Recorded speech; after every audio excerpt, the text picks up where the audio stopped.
What's going on, Heroes of Lore? My name is Ray, and welcome back to the channel. The other day, over on Renegade's channel, we did a 35-minute long Q&A video. This video featured all of your questions about AdventureQuest Worlds as a game, and its community, and many more.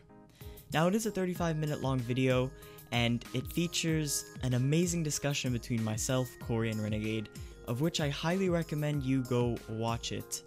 If you're farming in AQW and you have the choice between listening to music or talking with your friends in Discord or listening to a 35-minute Q&A video in the background, audio is really all that matters. I highly recommend you listen to that while you're farming something in AQW. It's a very good video, so go watch that. But my version is going to be very cut down. We're going to get straight to the chase. We'll see how long the video will be, but it won't be very long. Now, I implore you to go check out Renegade. His channel will be linked down below, and also the link to his 35-minute Q&A will also be linked down below. And Corey's channel, who's doing this with us, will also be linked down below, so I implore you to go check him out. Finally, the Q&A series as a title, it does not belong to me. It's Renegade's idea, and this is a one-time only thing. I won't be doing another Q&A type of video like this again. So, again, Renegade's channel, he does awesome Q&A videos and a bunch of other AQW content. Go check him out. Let's get right into the questions in 3, 2, 1.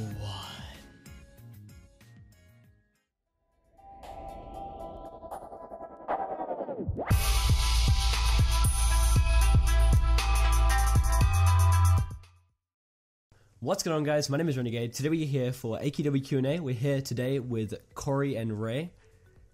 And so we'll just be answering the questions that I've gathered from my Discord server. As always, you guys can leave questions in my Discord server, on my Twitter, or in the comment section down below.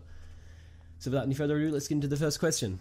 Our next question is coming from ZXC's fucking what the fuck. Mr. slammed his head on his keyboard. Yeah, slammed head keyboard man. And he asked, what's the hardest thing you farmed for? Corey, what's your hardest thing? I mean, you know, when I first started playing the game, I needed some gold. I wanted to get this 100k gold armor that's in Yolgar. I think it's still there. It looks like an Assassin's Creed armor. Hardest 10 minutes of my life. So you've never actually farmed for anything? Yeah, I've never actually farmed for anything. I'm joking. Maybe I've got 3, I think, at this point of the, what are they called, Juggernaut items. So maybe those, but you know, I'm probably gonna go for something a little harder in the future. You know, not really gone for anything that hard except for the 3 Juggernaut items, which is pretty easy compared to other things in the video game. Fair enough. Ray? The hardest thing I've ever farmed for is probably gonna be Nulgath stuff. So anything related to diamonds of Nulgath and everything. I spent a glorious 2 days farming, and I got nowhere near my objectives. And that's using the ceremonial Void Knight sword, and I had to go with it, the Tender the Assistant. And I don't have the Judge and Pets and everything. I didn't pay 5k ACs for those, but still. Most painful farm, I gave up on it obviously, but everything else I farmed for in the game, although it's been time consuming, the second thing that would be the hardest is Legion tokens back in the day when I had really bad pets to farm them for. It took me so long just to get, for example, 3,000 Legion tokens, so it isn't a hard farm, it's just really boring, but definitely Nulgath items, hardest thing to farm in the game. I like to add in, when you farm straight for something, like when you're going for a class, that, like, sitting there for 8 hours straight, just farming the same monster over, that'll kill you inside. That was every I've done day that on a few occasions. It's not even hard to farm, it's just the time is what makes it hard. I'd rather have a fun farm, and it'd be really lengthy, but you know, there you go. That was farming for the non-member voucher. I know when I was farming Void High Lord, like that was easily the hardest thing for me in the game, Void High Lord. But like farming just the non-member voucher, like it took so long for that thing to drop. I sat there for like, I think it was like 6 hours. And you need to do it daily for HL, right? Yeah, you need to do a daily with that as well. But the fucking the non-member voucher was actually the most awful thing. I used that that quest. I can't remember what it's called, but you farm for the Escherian Helm from the tainted guy at Nolgath, and that was ridiculous. It's RNG based, no? Yep. Yeah. So I think I That's got what like two that non vouchers from the ceremonial. I got really lucky. Our next question is from Catalan, and they asked, what top 3 classes in your opinion need a major nerf? Alright, you go, Corey. I have my answer. Alright, so I don't think there's a single class that needs any huge nerfs, except for maybe a little bit of the PvP for VHL. It'd be nice if that was more of a competitive PvP class than just click a button and destroy. I know it does have counters, but 90% of the classes do not counter it. So what I would like to see is stun timers reduced on every class that has a stun, and healing being a lot lower on everything, especially on testing server where you're hitting like 2k HOTs and stuff like that on really easy low cooldown skills. It's almost impossible to die in the game these days. So like reducing all the healing on every heal ability and the stuns would be really good on almost every class. Stuns and heals, alright. So you're going for like a PvP sort of perspective on this, whereas I'm thinking like just, I don't need a PvP, so I'm going Blazebinder, that's getting nerfed. And because just the thing is with Blazebinder, it never misses on anything. So not only is it incredibly boring because every situation pans out the same way, but you just rely on it 100% to work the way you need it to. And I don't think that should be a thing with a class. Void High Lord, like you said, it's pretty strong, not only in PvP, but like just soloing, the DPS is just so much higher than anything else. Classes like Shadowstalker of Time kind of get close, but you have to work so much harder with Shadowstalker of Time, and it's a lot more difficult to use. And so, yeah, and then the third one, I think, honestly, maybe something like Stonecrusher, just because Stonecrusher can solo, it supports, it just does both of those things really, really well. And so I don't think a class should be able to do so much at such a high level. Yeah, it's kind of crazy. I have 2 approaches to this. The first one being, back in the day you had themes of your classes, right? I said this a while back in one of my class videos, but you take Ninja for example, that class followed its name.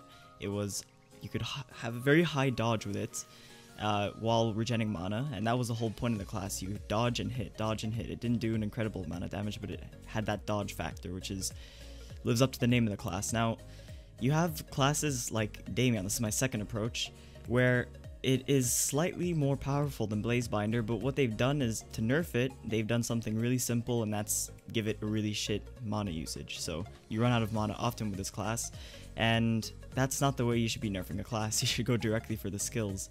But that's basically my 2 approaches. These days, the classes that they come out with are generally the same type of skills. You have either on one class a stack skill that buffs all the rest, or you have a multi-target.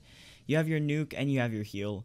It's basically the standard. Of course, you have your art and everything, but they're pretty much the same skills with different wording for the description of them. So those 2 things need to change. But as far as nerfing a class goes, the ones that are widely used for PvP, soloing, and farming, so you have Blazebinder for your farming, you have classes like Cryomancer and stuff for PvP, and then you have for soloing, you know, Legion Doom Knight.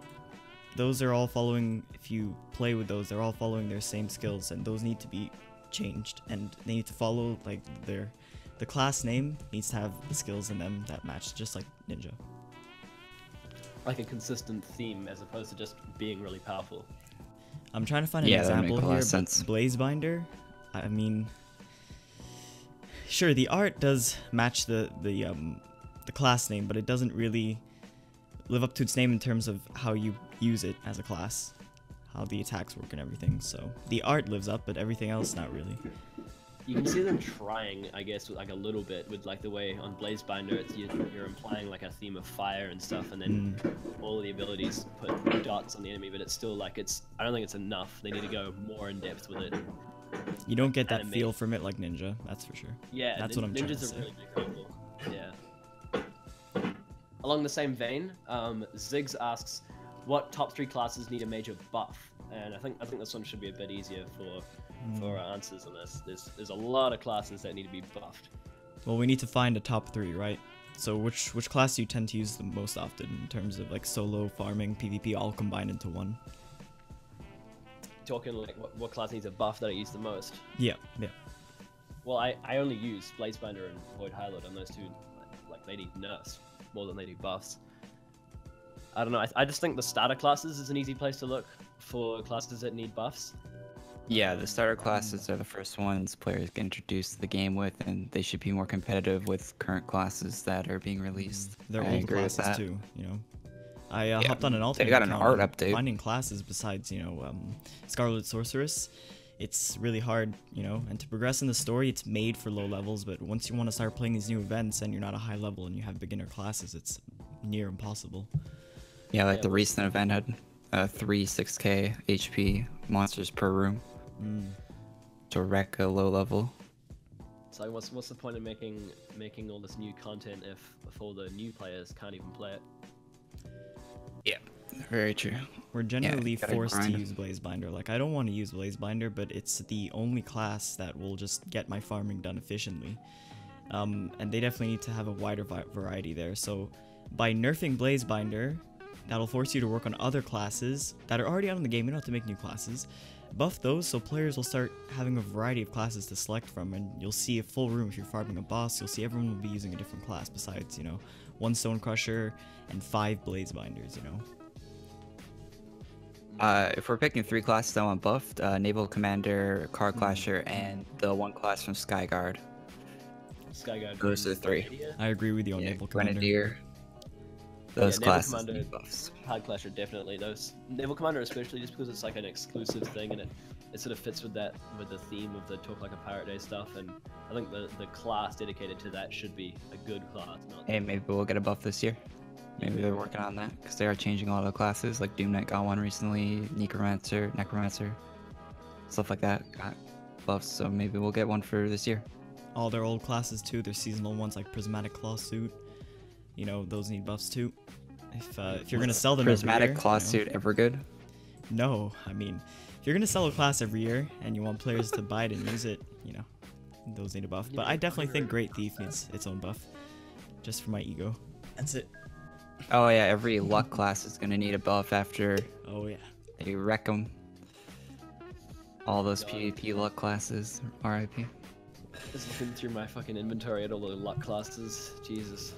It's gonna be a shit show. Yeah, that's gonna suck for a lot of people that rely on their luck classes. I mean, I'm all wizard classes right now, but I do I'm have a pretty few much that use luck. luck for They're PvP. all gonna be shoved in my bank, sadly. Alright, the next question is coming from Ninja with a rocket launcher, and they asked, with YouTubers like Aelx leaving AQW because it's losing its flair, what keeps you hooked on the game? I love the art style, the creativity with the certain like aspects of the game, like how they write the stories, some of that stuff. Like you won't find that in any other game. The little humor and stuff they throw into everything, and just the community, hanging around. That's a lot of fun. Alright, community and story. Art styles. You've never seen art style as good. I've never seen art style as good in a 2D game as this one. I love it. What about you, Ray? Well, to keep the answer relatively simple, playing this game since 2009, it updates every single week, and it hasn't been that they haven't let go of that weekly update. So that right there just shows that there's a lot of attention to AQW even nearly 10 years later. I think, what is it, the 8th anniversary this year? 9th. So there we go, almost 10 years this game's been out, and they're still doing weekly updates. And if you're actively on Twitter, you see the interaction between the quote devs and the players is very much there. Yeah, more recently with that, Elaine has been like actually taking player suggestions and stuff like that even more and more now than we have seen before. Now, Which is on really the cool. topic of YouTubers, the reason why it's so easy to reach out to this community is because it isn't a big one. But there is a lot of people in it, but it isn't a big community. And the people who are within this AQW community are all interacting with each other. So, in a way, doing AQW videos doesn't keep the game going, it just keeps the community stimulated on those off days when the events aren't coming out. So, what keeps me hooked on the game? Weekly updates, community, and on the days where there's nothing to do in AQW, always have a reason to just hop on, record a video, find something to do. So that's a little bonus. For me, it's pretty different.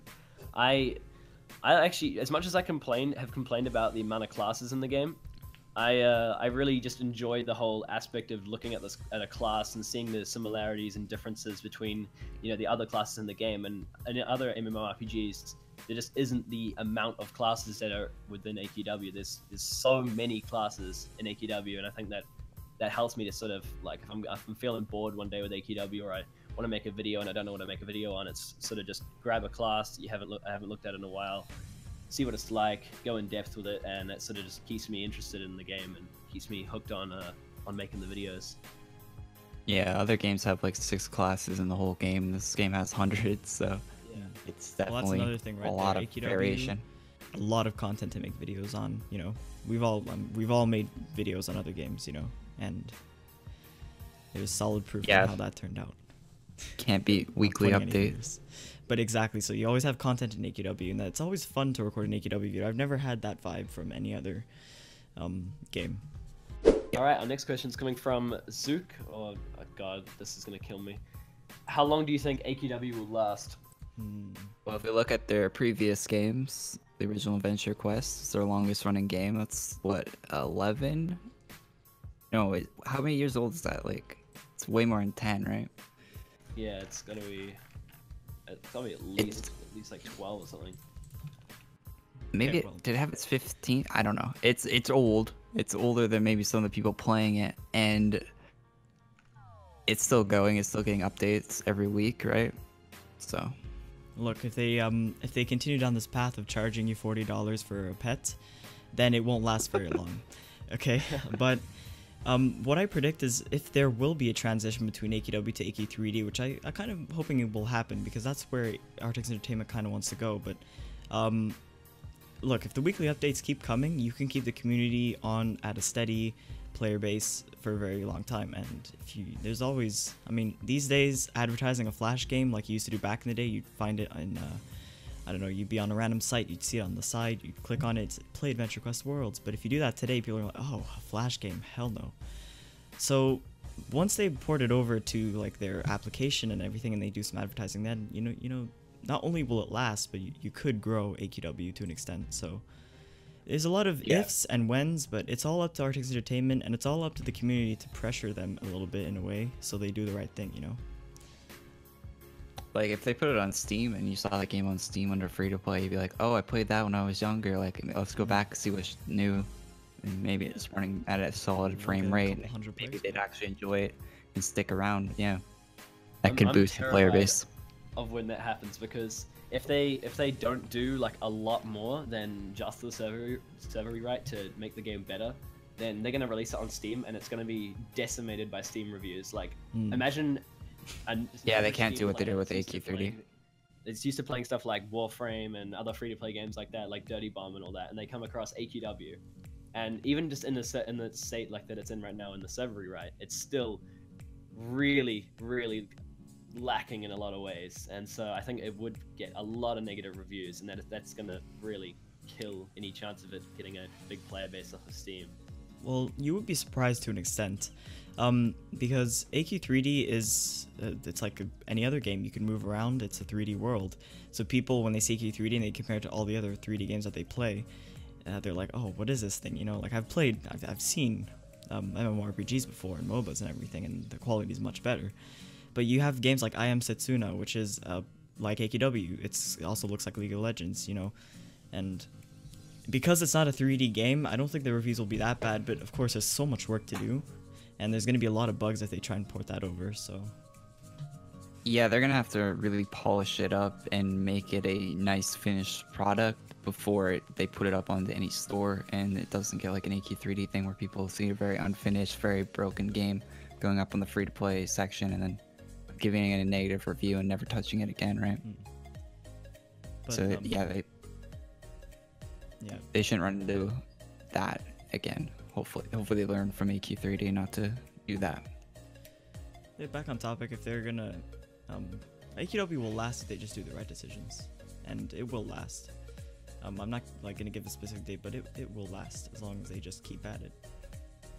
Yeah, when a community's when the community's as old as it is, like it's pretty hard to kill something like that off really fast, right? It's gonna be a slow death if it dies at all. $40. That will be a fast death if they go through with that. Yeah. Our next question's coming from Sir Shadow, and they asked, what % of AQW players do you think are botters? Well, we have numbers, right? So when you see a server restart and you see the player count drop by a few hundred on every server, I mean, you could tally that up. That's actually people that don't rejoin.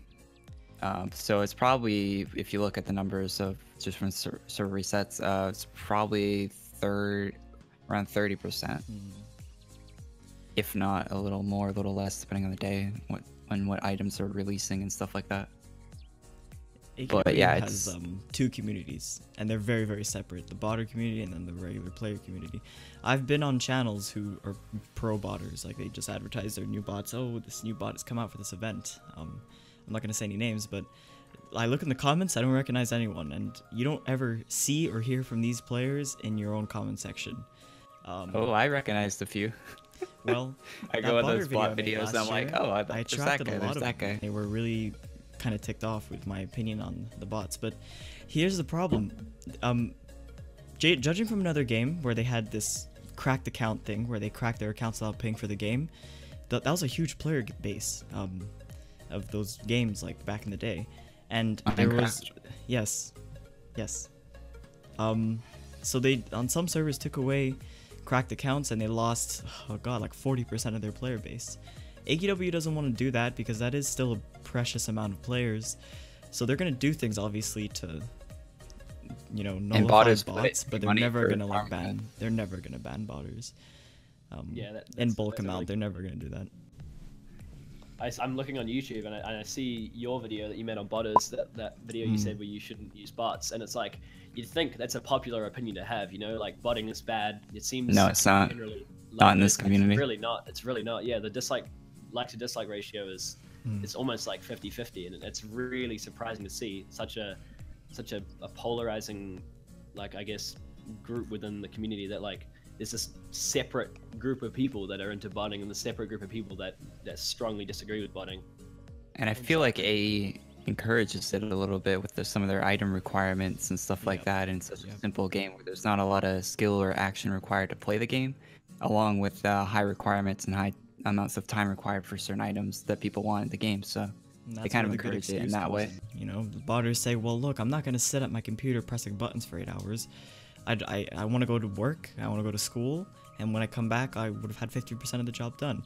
But, botters will just abuse it. Like, it's like a hack. Once you have a hack in a game, you use it, and you say to yourself, I'm just going to use it a little bit to get what I want, then I'm going to uninstall it. But once you've used it, you start using it more and more. So botters, once they've got a taste of it, they'll just use it for every single farming thing. Like, they won't, like, do 50% of it and everything. But, definitely using their whole entire farming abilities with bots, it makes like realistic players get a little bit ticked off, and that's kind of the barrier between the two communities right there. Yeah, it's definitely hostility. I seriously think that, like, I don't think AE would ever ban like all the botters. I think that they're gonna implement measures to prevent botting in the future, where they would make it not possible or something like that. But I think it would actually be like a genuinely bad decision for them. Even that is a long shot. Yeah, it'd be very simple to implement anti-botting measures. Like, if you see key repeats and then you log someone out or move their player if they are doing repeated keys multiple times, like the same keys over and over again at the exact same time intervals. Like, you have moderators for that too. That can flag up on a server. I think RuneScape has something like that, right? Where they'll see if someone's botting, like they have auto detection, they should copy that from RuneScape. Yeah, I think it's an issue that's going to be slowly but surely rectified with the server rewrite. I don't think they're going to just instantly go, all the botters are gone. Yeah, that'd be problematic for them. All right, our next question is coming from I Watch Hentai for the Plot, and they asked, real MVP. If you could, would you become a Minecraft Let's Play YouTuber and quit AQW? This is an easy one for me, but I'll let you guys go first. Corey? My first response is no, because if I wanted to be a Minecraft YouTuber, I could have already done that. Second response, this isn't Minecraft dead. Yeah, I was gonna actually say that. There's two ways you can answer this: the realistic way or the the funny way. All right. Realistically here, though. Realistically, becoming a Minecraft YouTuber just like that it's pretty difficult. I think there's still a big community for Minecraft on YouTube. Obviously, like There is still big yeah, YouTubers. definitely. There's still heaps of those guys out there. But I think if there just was a way for me to have Minecraft as the game I made videos on over AQW, I would consider that, because I'm gonna be honest, I have more fun playing Minecraft than I do playing AQW. Like, AQW isn't a very fun game. Can't disagree with you. Yeah. I mean, like, AQW, I don't really have that much fun playing AQW, whereas I do playing Minecraft. And so, like, if there was a way for that to just instantly happen, there'd be no extra work involved or have to restart my channel or anything like that, and it would all be the same. I'd at least consider that. And deviating for the question for 1 second, the reason why you find Minecraft more fun than AQW is because of the weekly updates. Every single week they have a boss you need to farm for items, and as far as that is concerned, you just have a little bit more quests for the story and then you're done. That's repetitive and boring. There's so many ways I can spice that up, but actually going back to the question, realistically speaking, Minecraft is not what it was. It's smaller and it is harder to grow your channel on it. But just like AQW, there is a community for it. However, there's a lot of people doing Minecraft videos, whereas AQW there aren't a lot of people. So becoming a full-time Minecraft YouTuber, if you're consistent with quality, you will get there eventually. But it's I would say no. I've done it in the past. I'm not linking anything, but I have done it in the past, and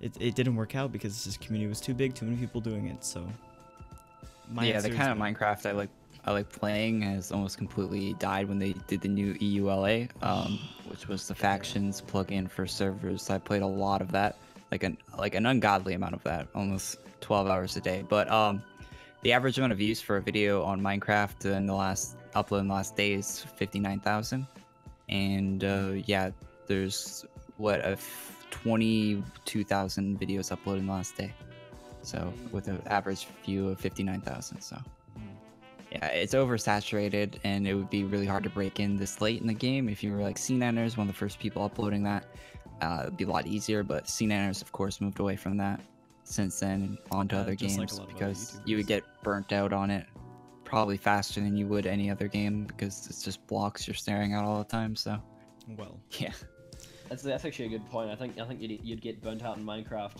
at a quicker pace than you would on AQW. They update Minecraft a lot still, but like not in the same sort of pace and regularity as AQW does. Yeah, the only people pretty game breaking recently.